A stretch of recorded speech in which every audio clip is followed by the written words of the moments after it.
Momong kusyuk sama dia di Lantemen Timur.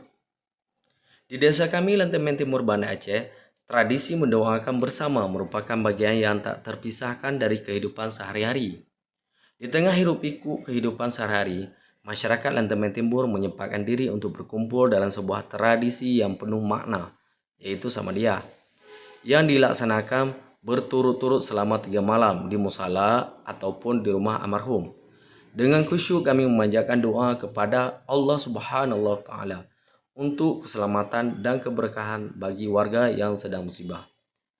Samadiyah bukan hanya untuk berdoa kepada almarhum yang sudah tiada, tetapi juga sebagai sarana untuk mempererat tali silaturahmi antar sesama.